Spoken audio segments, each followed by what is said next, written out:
What's up, everybody? It's Tuesday, February 25th, about lunchtime. How's that for a green screen magic? I want to talk a little bit about Steem and Steemit and Tron and everything going on in that space. If you've been following along here, you've probably seen Coindesk.com yesterday put right on their homepage, Justin Sun bought Steemit, Steem moved to limit his power. This was an accurate article. Thank you so much, Brady and Coindesk, for doing that. There's not much fear, uncertainty, and doubt. There's not much, not too much drama. The community at Steem, a lot of the witnesses and stakeholders were engaged as far as making sure this was accurate. So thank you all for putting that out there. I think it's a good article. Go check it out. To give some backstory on this Steemit stake, it's important to go all the way back to the very beginning. When Steemit Incorporated launched Steem, they ninja mined, and that's a term they've used as well, a majority of the stake, I think about 80% of the tokens. And there was much concern in the community about how those tokens would be used. And the commitment was made at that time and many other times since then that stake would be used to benefit the community. It's essentially almost like a worker proposal fund. That stake was going to be used to benefit onboard users, pay developers, all these beautiful things, marketing, everything. And over the years, there's been a lot of frustration with a lot of the community with the leadership of Steemit and how those funds have been used. So much so to the point that last year there was very serious talk about hard forking the entire blockchain to remove that stake. And this is something I talked about a year ago, analyzing is Steem centrally controlled. And I encourage you to go ahead and read through this. And I'll put the links in the description of the video. I ultimately decided not to take this stance. And the reason was here. I will not implement, support, or condone any hard fork that affects the balances, keys, or security of any accounts on the current chain. To me, this is property, and if we were to do something like that, it would be pretty serious. It would be, in some cases, an act of violence to take someone's property away from them. Now, I'm still holding to this even after soft fork 22.2, and I'll explain why as we go forward.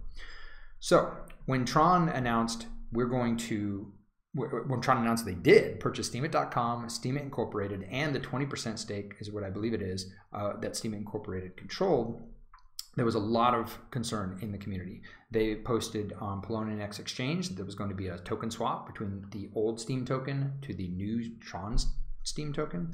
They also posted many times about moving the entire community, 20 million people, over to the Tron blockchain, moving the token over the Tron blockchain. So essentially, many in the community looked at that as a threat towards their property. The Steemit token, or the Steem token that they've been using is separate from Steemit, the website or the company. The Steem token, the Steem blockchain, are controlled by the token holders. And when a large stakeholder, newly acquired stakeholder, says, I'm going to use potentially my resources, including this stake, to take from you your property and move it to a place maybe you don't want to go, that was considered by many as an existential threat. So I wrote this post here trying to explain what was going on about 10 days ago and explain the difference between Steemit and the Steem blockchain and how the Steem blockchain is still governed by the token holders, the majority token holders, based on DPoS, 2/3 + 1 of the consensus witness define the protocol, and they're elected by the token holders. And Justin Sun replied, I think this was his first post on chain on Steem, so that was fantastic. We then had a dialogue going on, and I put out a message to the Tron Army on Twitter to join Steem, and it went viral, like 10,000 views, I think, in like a weekend. It was kind of amazing. And it's been great interacting with the Tron community on Twitter and also now on Steem. There's a potential here for a great synergy.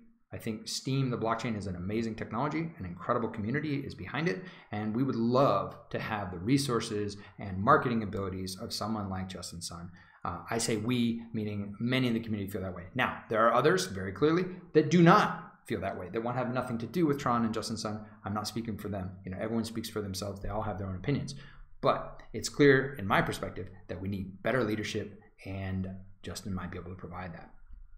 So, on Sunday night, after more than a week of working together, a lot of the top block producers, witnesses, token holders, dApp developers, community members got together, and we had conversations.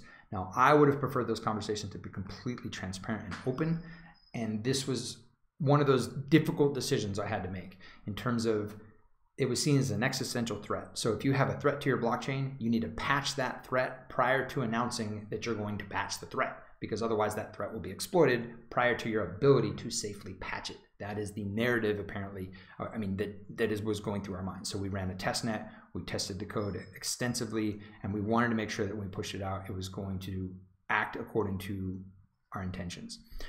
So we worked on this statement together, a whole bunch of the people in the community. And the challenge here is obviously we couldn't include everyone in that conversation. Not everybody's voice is the same in DPoS. Those who have skin in the game, according to like Nicholas Taleb and other different people that talk about this, have more say. Some say that's a plutocracy. Well, it is what it is. And we have to figure that out. How are we going to define which loud voice gets to be heard and which person doesn't have skin in the game? And we do that currently through tokens. Maybe they're going to be a better mechanism in the future. I don't know.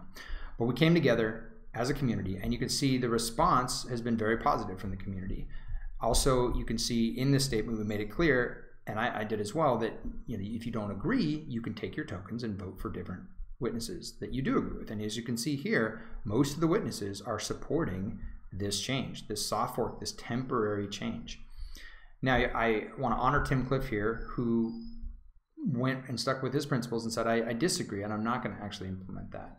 That, I think, is honorable. He stuck to his principles, and he used to be one of the top witnesses, and now he's in position 19. So he's potentially losing his ability to continue as a witness because of those principles.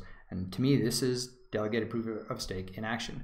The token holders are making a decision for how they want their property to be protected by the block producers. And I say property because I think that's what this is all about. And I just put this post out there. This is one of the most difficult decisions I've had to make. As I said before, I didn't support the hard fork in the past. I did support this soft fork under the conditions that it was going to be very temporary. And it would be a way to bring the community together to have a discussion about this specifically Ninja Mind stake that already had a social contract with the community about. This isn't about some new whale or some new person owning too much stake. This is very, very specific about the nature of this particular bit of property. So I do believe it is Justin's property. I think he bought it. Maybe he didn't understand the connotations of what that property entailed, but that's what we're going to talk about. That's what we're going to have a conversation with. So I tried to approach this from the philosophy of liberty and thinking about I own myself in the present, so therefore I own myself in the past, which is my property.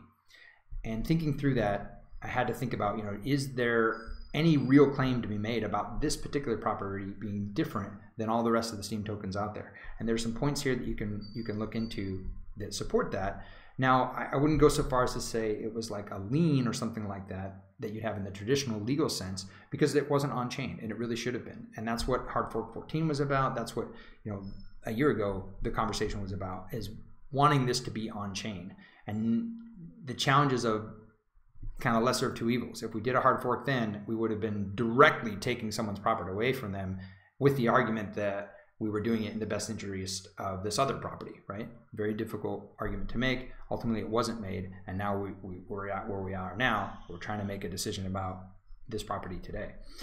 And with the announcements that Tron was making, both on Poloniex Exchange and also the Tron Foundation, basically saying we are going to take your property off your blockchain and put it on the Tron blockchain without your consent, without dialoguing with you. And that was what many in the community were very concerned about. They, again, saw it as a direct contradiction to their own voluntary, autonomous will for their own property.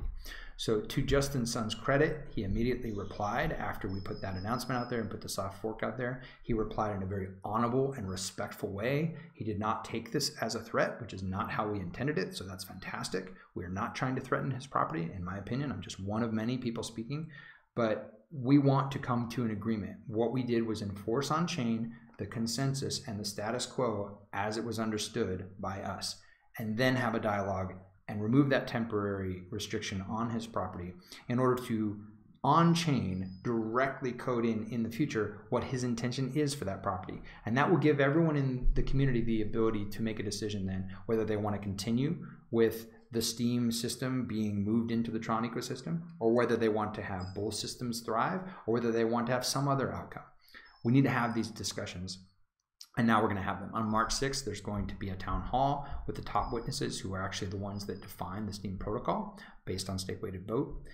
So I'm very excited about that. You couldn't have had a better outcome. Like that, to me, is exactly what the intention was for this, is to say, hey, let's all pause for a second and let's go ahead and have a conversation. Now, I understand there are a lot of people that are using this as an opportunity to bash on delegated proof of stake, to bash on Steem, to bash on the witnesses, to just find drama, to say that there's somebody, somehow we're holding property ransom, or that in some way we've eliminated someone's property or messed with their property in a way that's inappropriate. And though I respect and appreciate those opinions, I would encourage you again to read through my perspective on what property actually is. And I think that there are times where you have to take action to protect property. And I believe that's what we did. And if that restricted the property of someone else in that action, it's a very difficult thing in the freedom, liberty movement and community to say, okay, if someone aggresses against me, do I get to use force to defend myself? I might be violating someone else's property. If they're trying to attack my family, I might have to shoot them. And obviously that violates their bodily autonomy, right? If they get shot, that's a pretty extreme example. But these are the type of things that we have to think through in terms of defending property. Do we respond when there's an immediate threat? And what if that immediate threat was completely misunderstood? What if there was no threat at all? Is our response then invalid? And that's why I think it's really important that this was a temporary response prior to having information. Now we can have a conversation. Now we can get more information. And we as a community can decide how we'd like to proceed.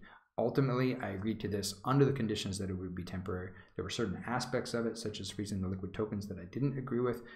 But I did go along with consensus because it was kind of an all or nothing change. And I decided it was most important to maintain the status quo, have communication, and then move forward than it was to just do nothing like we did a year ago. And ultimately, I think, led to a year of frustration within the community. So that's where we're at. I welcome your questions and concerns. But I do encourage you to read these documents. Many hours have been spent by many people in the community writing up their perspectives on these. And I'm just one of many. There have been a lot of Steem witnesses and members of the community, stakeholders, who have blogged about this and have talked about this and have given their opinion on this. And I would encourage you to understand the facts. If somebody says, for example, that we removed someone's property, that is not accurate. We did not do a hard fork. It's a very temporary, easily removable change in the code to maintain the status quo. And if somebody says that we're holding somebody ransom or anything like that, that is not also the case. We just want to have a conversation, and ultimately it's going to be up to the token holders to decide, as they are already, according to the rules of the consensus system that everybody's voluntarily participating in, how they want to proceed. So hopefully that's helpful.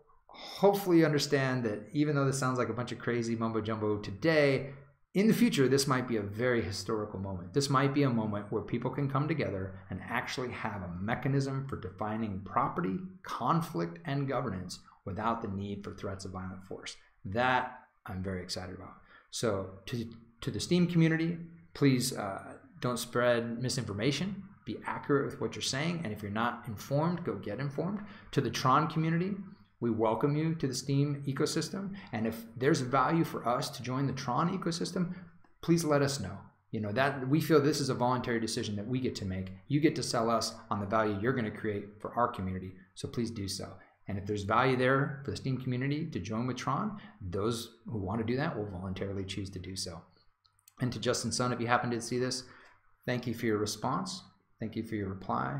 I respect the way you want to have a dialogue. That's exactly what we want as well. If I get to participate in that, I enjoy speaking with you. If not, I look forward to those who have been elected to do that on my behalf. Thank you so much.